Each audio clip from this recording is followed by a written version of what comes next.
तुम्हारे हाथ के गोभी पराठों का कसम से कोई तोड़ नहीं है। आह, गजब स्वाद है। हाँ भाई, ये बात तो तुमने बिल्कुल सही कही। मतलब अम्मा के हाथ के गोभी के पराठे और चाय, बस इसके बाद फिर और क्या चाहिए। अरे सब आप लोगों का प्यार है भैया जी। और दूं क्या पराठे? और क्या अम्मा, अरे एक पराठे में हमारा कुछ होने वाला है क्या? ललिता के ठेले पर आए उस ग्राहक की बात सुनकर ललिता के चेहरे पर मुस्कुराहट आ गई। असल में ललिता कई दिनों के बाद हंसी थी। जिंदगी ने उसे बहुत दुख दिया था, लेकिन फिर भी उसने हिम्मत नहीं हारी और फिर अगले दिन। अरे अम्मा क्या बात है, आज तो कुछ और ही स्वाद आ रहा है पराठों में। कुछ अलग किया है क्या? ना भैया, सब कुछ वैसा ही तो है। हाँ, आज तो पराठे और भी बढ़िया लग रहे हैं। बताओ ना अम्मा, कुछ तो अलग बात है आज। अरे कुछ नहीं भैया, ये जो पराठे आप लोग खा रहे हैं ना, ये बिल्कुल ताजी गोभी से बने हैं। आज सुबह ही अपने खेत से गोभी तोड़कर लाई हूँ। तो ये बात है। सच है, ताजी सब्जी का स्वाद ही कुछ और होता है।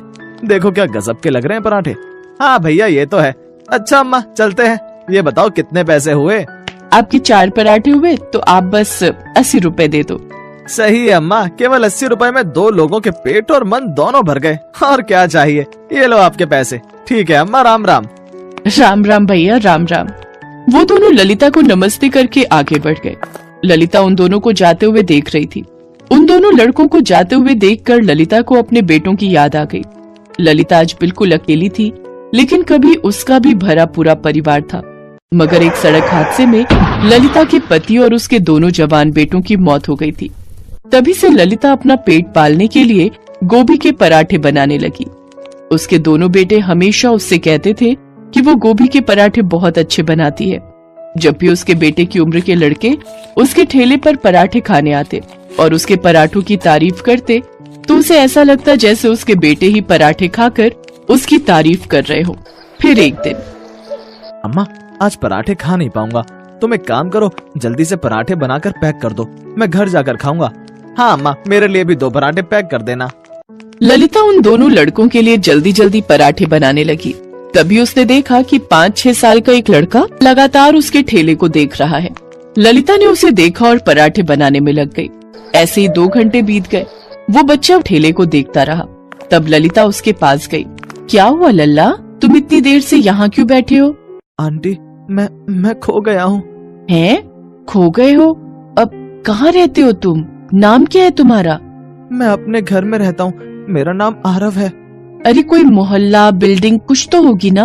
वो तो मुझे नहीं पता, मैं तो स्कूल के बाहर अपने पापा का इंतजार कर रहा था। तभी वहाँ से बहुत सारे लोग निकले जो बाजा बजा रहे थे। मैं उनके साथ चलता गया और यहाँ पहुँच गया। अब मुझे रास्ता समझ नहीं आ रहा, कहाँ जाऊँ? अच्छा, अब समझी। तो तू प्रभात फेरी वालों के साथ आ गया। तूने कुछ खाया? नहीं आंटी, मुझे बहुत भूख लगी है। पराठे खाएगा गोभी के? पर मेरे पास पैसे नहीं है आंटी। पैसे किसने मांगे तुझसे? चल आजा पराठे खा ले और मुझे अपना आई कार्ड दे, उसमें जरूर कोई ना कोई नंबर लिखा होगा। ललिता ने झट से आरव के लिए गोभी के पराठे बनाए। बेचारा भूखा बच्चा बहुत ही चाव से पराठे खाने लगा। एक तो भूख और ऊपर से इतने स्वादिष्ट पराठे खाकर आरव के चेहरे पर मुस्कान आ गई। तभी ललिता ने अपने मोबाइल से उसके स्कूल के नंबर पर कॉल करके बताया कि आरव उसके साथ है। कुछ देर बाद एक बड़ी सी गाड़ी उसके ठेले के पास आई और फिर, आंटी ये मेरे पापा की गाड़ी है, आप ही ने स्कूल में फोन किया था। आपका बहुत बहुत शुक्रिया, मेरी तो जान ही चली गई थी। बेटा आरव, चलो जल्दी से घर चलो, मम्मी ने तुम्हारे लिए बहुत बढ़िया खाना बना कर रखा है, तुम्हें भूख लगी होगी ना? नहीं पापा, आंटी ने मुझे बहुत ही टेस्टी गोभी के पराठे खिलाए हैं।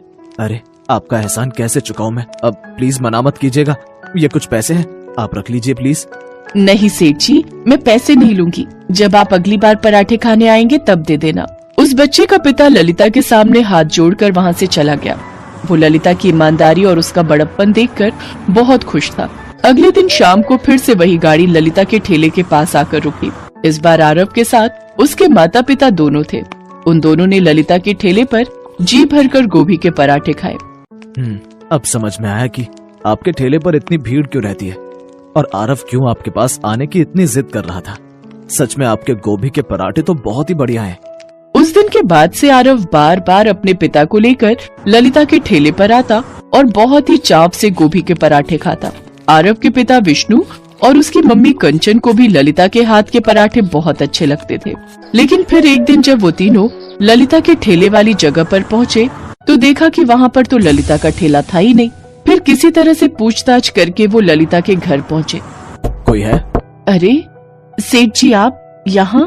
क्या हुआ अम्मा, आज आपने ठेला नहीं लगाया? ठेला हो तो लेकर आऊं ना। क्या हुआ, कहाँ गया आपका ठेला? 10 दिन हो गए सेठ जी, किसी ने मेरा ठेला चुरा लिया। मैं तो बस जरा शौचालय गई थी और तभी 4 बदमाश आए और मेरे सारे बर्तन और ठेला चुरा कर ले गए। मैं पुलिस के पास भी गई। चौराहे पर वो कैमरा लगा था, उसमें वो चारों चोर मेरा ठेला ले जाते दिख रहे हैं। पुलिस वाले कहते हैं कि वो चोरों को ढूंढ रहे हैं, पर मुझे पता है वो लोग नहीं ढूंढेंगे।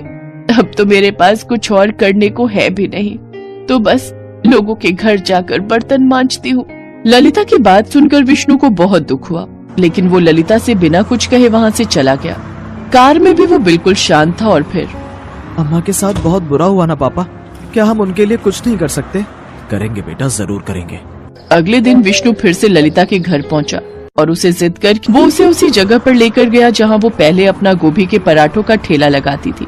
उस जगह पर एक बिल्कुल नया ठेला खड़ा था, जिसे देखकर ललिता की आंखों में आंसू आ गए। तब आरव ने आगे बढ़कर प्यार से बोला, अम्मा अब तो आप बनाओगी ना गोभी के पराठे? मुझे बहुत भूख लगी है। हाँ लल्ला, जरूर बनाऊंगी। अपने लल्ला के लिए हर रोज बनाऊंगी उसकी पसंद के गोभी के पराठे। जानकी, जानकी, मैं जरा खेत की ओर जा रहा हूँ। अच्छा, फसल देख कर आता हूँ। इस बार मैंने खेत में खूब मेहनत की है। इस बार खेत में कई अलग अलग तरह की फसल उगाई है मैंने। उम्मीद है कि फसल अच्छी ही होगी। ठीक है जी, लेकिन आप जल्दी आ जाइएगा और वापसी आते वक्त कुछ तैयार सब्जियां घर भी ले आइएगा। घर में खाने को कोई सब्जी नहीं है। मनोहर घर से बाहर जाने के लिए निकलता है, लेकिन बाहर जाते ही वो कपकपा जाता है। कपड़े के नाम पर उसने कुर्ता और धोती पहना हुआ था, जिसमें वो बुरी तरह कांप रहा था। वो वापस कांपता हुआ अंदर आ जाता है। क्या हुआ जी, आप वापस आ गए? बाहर बहुत ठंड है जानकी, बूढ़ी हड्डियां कांप गई, जाने की हिम्मत ही नहीं हुई। कोई बात नहीं जी, आप चूल्हे के पास आग ताप लीजिए, आपको आराम मिलेगा। आज अगर मेरा बेटा जिंदा होता तो मुझे इस उम्र में काम नहीं करना पड़ता। होनी को कौन टाल सकता है जी। वो भयंकर भीषण सर्द रात में अगर मेरा बेटा बहू उस ट्रक की चपेट में ना आते तो आज हमारा भी हंसता खेलता परिवार होता और इस 5 साल के मासूम बिट्टू के सर से माँ बाप का साया नहीं उठता। ये कहकर दोनों की आंखों से आंसू छलकने लगते हैं। तभी बिट्टू जाग जाता है। दादी माँ, मुझे बहुत भूख लगी है, कुछ खाने को दो ना। हाँ मेरा राजा बेटा, ये ले चने भून कर रखे हैं, खा ले। नहीं दादी माँ, मुझे नहीं खाने चने। मेरे सभी दोस्त मेथी के पराठे, आलू के पराठे ये सब खाते हैं, मुझे भी ऐसा ही कुछ खाना है। बिट्टू बेटा, बाहर बर्फ पड़ रही है बेटा, कुछ देर में दिन चढ़ जाएगा तो मैं खेत से जाकर कुछ सब्जियां ले आऊंगा, तब तुम्हारी दादी तुम्हें पराठे बनाकर खिला देगी, ठीक है? ठीक है। मौसम खुलने के बाद मनोहर खेत में जाता है, लेकिन वहाँ पहुंचकर वो हक्का बक्का रह जाता है। उसकी सारी सब्जियां बर्फ से ढकी हुई थी कि सारी सब्जियां ठंड से गल चुकी थी। ये देख मनोहर खूब रोता है। हे भगवान, ये क्या हो गया? मेरी सारी फसल खराब हो गई। अब मैं क्या बेचूंगा और क्या घर लेकर जाऊंगा? कुछ देर तक रोने के बाद मनोहर खुद को संभालता है और घर लौट आता है और घर आकर सारी बात जानकी को बताता है। ये सुनकर जानकी भी उदास हो जाती है। उधर इस बात से अनजान बिट्टू बाहर अपने दोस्तों के साथ, आज मेरे घर में भी पराठे बनेंगे। दादी माँ ने कहा है वो मुझे भरवा पराठा बनाकर खिलाएगी। मेरे दादाजी खेत से सब्जी लेते हुए आएंगे। मेरे बाबा तो पनीर लाए हैं, आज मेरी माँ मेरे लिए पनीर के पराठे बनाएगी। पनीर के पराठे? बिट्टू उसी समय घर आता है और अपनी दादी से कहता है, दादी माँ, मुझे पनीर के पराठे खाने हैं। बेटा, आज तो घर में खाने के लिए कुछ भी नहीं है, मैं तेरे लिए फिर कभी बना दूंगी। आप हमेशा ही यही कहती हो। रो मत बेटा, अभी तेरे लिए कुछ खाने के लिए लेकर आता हूँ। मनोहर बाहर जाता है कि तभी उसे उसका दोस्त रामदीन मिलता है। अरे मनोहर, आज तू बाजार में सब्जियां बेचने नहीं आया? तुझे ही ज्यादा ठंड लग रही है क्या? नहीं भाई, वो क्या है ना, बर्फबारी में मेरी सारी सब्जियां खराब हो गईं और घर में भी कुछ नहीं है। अच्छा ऐसी बात है, ये ले मेरी टोकरी में ये 3 बैंगन बचे हैं, तू इन्हें ले जा और बिट्टू को सब्जी बना कर खिला। मनोहर वो थैली लेकर घर आ जाता है। जानकी उन बैंगनों से पराठे बनाती है। हालांकि जानकी ने भी बैंगन के पराठे पहली ही बार बनाए थे। फिर उसने वो पराठे बिट्टू को खाने को दिए। अरे वाह दादी माँ, ये तो बड़े ही स्वादिष्ट है, मुझे और दो ना। हाँ हाँ, ये ले मेरे बच्चे। घर में आटा केवल 5 पराठे का ही था, जिसमें से स्वाद में 3 पराठे तो बिट्टू ही खा गया। फिर 2 पराठे बचे थे। जानकी ने 1 पराठा अपनी थाली में और 1 मनोहर की थाली में रख दिया। वो खाना शुरू करने ही वाले थे कि तभी किसी ने उनका दरवाजा खटखटाया। मनोहर ने जाकर दरवाजा खोला। बाहर एक साधु बाबा खड़े थे। देखिए, बाहर बहुत ठंड है, क्या आज की रात आप मुझे अपने घर में रहने देंगे? मैं सुबह होते ही यहाँ से चला जाऊंगा। हाँ हाँ बाबा, आइए ना। जानकी अपने हिस्से का बैंगन का पराठा बाबा को खाने के लिए देती है। वाह वाह वाह वाह, क्या मजेदार पराठा बना है। ये तो बहुत ही स्वादिष्ट और करारा है। क्या मुझे एक और मिल सकता है? साधु बाबा के चेहरे पर एक अजीब सी संतुष्टि थी। उस दिन मनोहर और जानकी को भूखा रहना पड़ता है, लेकिन घर आए मेहमान को संतुष्ट देखकर वो बहुत खुश थे। फिर मनोहर बाबा के लिए बिस्तर लगा देता है, जिसमें वो आराम से सो जाते हैं।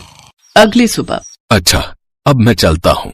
बाबा, हमें माफ करना, नाश्ते के लिए आपको खिलाने के लिए हमारे पास कुछ नहीं है। इसमें माफी किस बात की, बल्कि मैं तो तुम लोगों का आभारी हूँ। कल तुम लोगों ने अपना भोजन भी मुझे खाने को दे दिया और खुद भूखे रहे। तुम्हारे हाथ के बने बैंगन के पराठे मैं कभी नहीं भूलूंगा। आज के बाद तुम्हारे भंडार कभी खाली नहीं रहेंगे, ये मेरा आशीर्वाद है। फिर बाबा वहां से चले जाते हैं। जानकी, मैं खेत में जा रहा हूँ, खेत साफ करके नई फसल लगानी होगी। मैं भी आपके साथ चलती हूँ जी, साथ में काम करेंगे तो काम जल्दी हो जाएगा। दादा दादी, मैं भी आपके साथ खेत चलूंगा। अच्छा ठीक है, चल, तू भी चल। तीनों खेत पहुंच जाते हैं। खेत पहुंचकर वो सब हैरान रह गए। खेत में चारों ओर ताजे बैंगन लगे हुए थे। ये चमत्कार कैसे हुआ? कल तक तो यहाँ सारी फसल खराब थी, फिर आज ये ताजे ताजे बैंगन कहाँ से आ गए? मुझे लगता है ये चमत्कार उन बाबा के आशीर्वाद के कारण हुआ है। तुम बिल्कुल ठीक कहती हो। वाह, अब तो मैं हर दिन दादी माँ के हाथ के स्वादिष्ट बैंगन के पराठे ही खाऊंगा। हाँ मेरे बच्चे, मैं आज ही तेरे लिए बैंगन के पराठे बनाऊंगी। चलो, इसमें से बैंगन तोड़कर ले चलते हैं। मनोहर और जानकी बैंगन तोड़ने लगे, लेकिन तभी एक चमत्कार और हुआ। वो जितने भी बैंगन तोड़ते उतने ही बैंगन और लगते जाते। अरे, ये तो कभी ना खत्म होने वाले बैंगन हैं। तो कुछ बैंगन लेकर बिट्टू के साथ घर चली जा, तब तक मैं टोकरी में ये ताजे बैंगन बाजार में बेच कर आता हूँ। ठीक है जी। मनोहर बाजार चला जाता है और जानकी अपने लाए हुए कुछ ताजा बैंगन लाला को देकर उसके बदले में थोड़ा आटा ले आती है और घर आकर बैंगन के पराठे बनाने लगती है। मनोहर के खेत में इतने बैंगन होते थे कि बेचने के बाद भी बच जाते थे। जानकी उन बैंगन से पराठे बनाकर बेचना शुरू कर देती है। गांव में उसके हाथ के जादुई बैंगन के पराठे सबको बहुत पसंद आए, जिससे जानकी को खूब कमाई होने लगी।